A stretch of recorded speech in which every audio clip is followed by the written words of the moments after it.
Yo, what's going on guys? It's your boy itzduhmorgan. Welcome back to the channel. Today's video, I'm going to be telling the story of the first time I ever got catfished. Now this is a really embarrassing story, so before I even start, I want you guys to go down, smash the like button, subscribe if you haven't already, and let me know in the comments down below if you've ever been catfished, because I read every single comment and I think it would be so funny to read your stories about getting catfished if you've ever been catfished. And if you haven't, God bless you, because it is such a weird thing to happen to you. It's so weird, it's so bizarre. Why do people try and look a different way and then when they meet you they look like some deformity and you're like, what? Like, I don't get why they do it, because you're gonna find out in the end when you meet them that they look like Frankenstein. So why would I don't get it. If you're someone who catfishes people, let me know down below why you do it. I don't even know. What am I saying? So the story begins when I was in grade 11 or 12. Let's just say grade 12. So in grade 12, it's important to know some things about me. I was very weird. You know, kind of low confidence. I was broke as shit. And I also used Twitter a lot, which is actually how this girl found me. So I'm on Twitter just like scrolling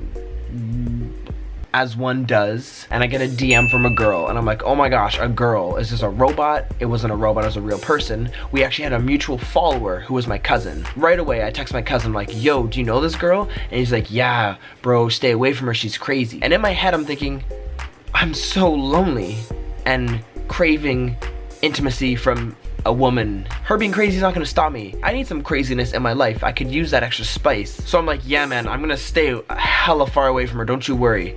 Thanks for getting my back. The lie detector test determined that was a lie. And then I responded to her and said like, hey, what's up? So we start talking, whatever, weeks, we're talking. Now at this point, I've only seen from like her lips to her chest. And you're probably thinking, didn't you think that was sketchy? And I guess I was just blinded by the loneliness or the thought of a girl talking to me. I don't know. You know, I was vulnerable and she took advantage of that. So she's like, let's meet up. And I'm like, oh yeah, where do you want to meet? She sends me her address and I look it up and she lives like 45-minute drive away. She lives very far away. And she's rich as shit. I forgot to mention that. She lives in this huge mansion and she shows me her house and she's like, this is my address, blah, blah. And I'm like, oh, my car's broken down. I can't drive all the way out there. Can you meet me?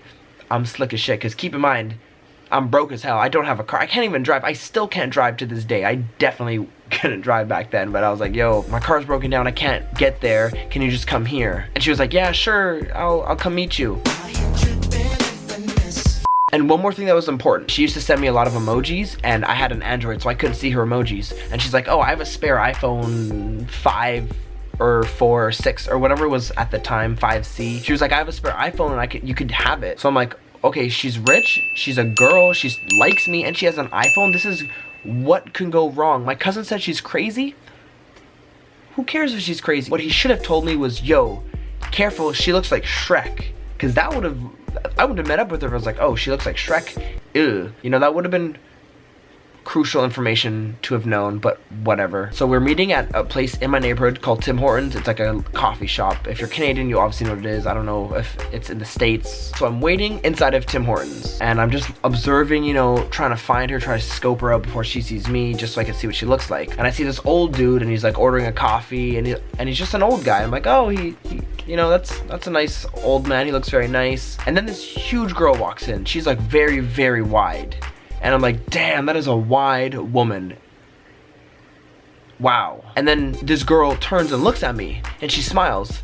And I'm like, oh, that's nice of her. And I smile back. Then she starts walking towards me. I'm like, uh-oh. And you just hear like,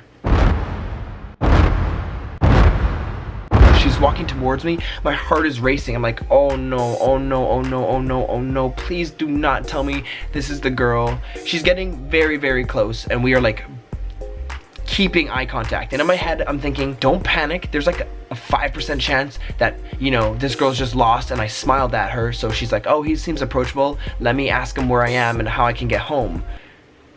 Yeah, so I'm like, please God, don't be her. She's sitting right in front of me. She's towering over me. This was a huge beast of a woman. Wow, she was very big. She's like, you're not gonna hug me? And I'm like, oh no. So I stand up to give her a hug and she's like squeezing me really hard. I don't know if she was trying to be cute, but she was like breaking every bone in my body. we finish hugging and we both sit down, and I don't know if she could see the disappointment on my face because I have strong body language, but I was incredibly disappointed. And then the worst thing that ever could have happened, my brother and a group of all of our mutual friends walk into the Tim Hortons, and I see them and I'm like, oh my god, they're gonna see me with this girl who looks kind of like Shrek, and they're gonna be like, damn, what are you doing? And I'm gonna be like, oh my god, she's just a friend. But they know that I don't have friends, so they're gonna know that she's not just a friend. And it was bad. I was freaking out. I see them all laughing at me. I'm trying to like maintain a conversation with this creature while they're laughing at me, and like I'm sweating, my heart is racing. I probably was really close to having a heart attack. Luckily I didn't. So I'm like, how can I get out of this? So while I'm talking to this girl, I text my brother and I'm like, hey man, my back is against the wall. This is not a test. It's the real deal. Help me. Help me, nigga. and God bless him, he calls me, he's like, yo, mom needs you home ASAP. I'm like, oh damn, oh, I have to go, sorry. I stood up and I dipped. I didn't even look at her. I didn't like hug her goodbye. I just left. Unfortunately, the story doesn't end there. And what happened next, I'm not really proud of, but she texted me the next day and she's like, yo, I still have this iPhone. If you want it, you have to come to my house and get it. And like, I'm not dumb. I know why she wants me to go to her house.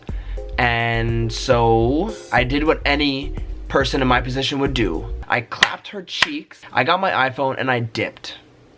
And that's the story. Thank you so much for watching. Peace. I'm just kidding, that's not what happened.